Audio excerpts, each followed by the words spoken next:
10 የአእምሮ ድብቅ አሰናካይ ማነቆች። አንደኛ፣ ለራስ አሉታዊ ነገር መንገርና አሳሪ እምነቶች ላይ መጣበቅ። ሁለተኛ፣ ከልክ ያለፈ የመረጃ ጫናና ጥልቀት የሌለው አረዳድ። ሶስተኛ፣ ተግባርን ነገ ዛሬ እያሉ የማዘግየት እና ከባድ ሲመስል የማስወገድ ወይም የመሸሽ ዝንባሌዎች። አራተኛ፣ አዳዲስ ዕውቀትን የማወቅ ተነሳሽነት መጥፋት።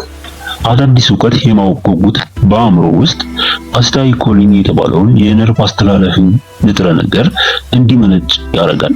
ይህም የአትኩሮትንና የማስታወስ ችሎታን ከፍ ያደርጋል። አምስተኛ፣ የውድቀት ፍራቻና ፍጽምናን የመሻት አባዜ። አዲስ ነገር መሞከርን ከጥፋትና ከውድቀት ጋር ስለሚያያይዘው እንዳንወድቅና በህይወታችን ጉዳት እንዳናመጣ ከዛ ይልቅ ባለንበት የምቾት ቀጠና እንድንቆይ ስለሚፈልግ አእምሮአችን ሊከሰቱ በሚችሉ ስህተቶችና አደጋዎች ላይ እንዲያተኩር ያደርገዋል። ስድስተኛ፣ በማህበራዊ ተቀባይነት እና በቡድን አስተሳሰብ መታሰር። ታሪክ እንደሚነግረን ብዙ ተአምር የሚሰሩ አእምሮዎች ከማህበረሰቡ ወይም ከግሩፕ አስተሳሰብ ማፈንገጥ ተቀባይነትን ያሳጣል ብለው ስላመኑ ብቻ ተሰናክለው ቀርተዋል።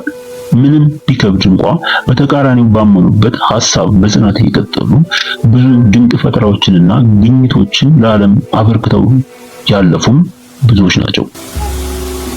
ሰባተኛ፣ ስር የሰደደ ውጥረትና በቂ እንቅልፍ ማጣት። ስር የሰደደ ውጥረት ወይም ጭንቀት ኮርቲሶል የተባለውን ሆርሞን ከፍ ያደርገዋል። ይህም የማስታወስ ማዕከል ወይም ሂፖካምፓስ የተባለውን የአንጎል ክፍል እና የፊት ለፊት የአንጎል ክፍልን ይጎዳል።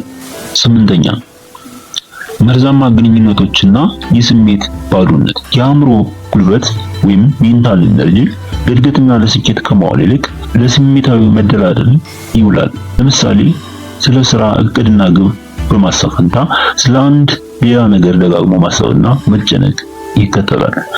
ዘጠነኛ፣ ቆሞ ቀር አስተሳሰብና የተጠቂነት ስሜት።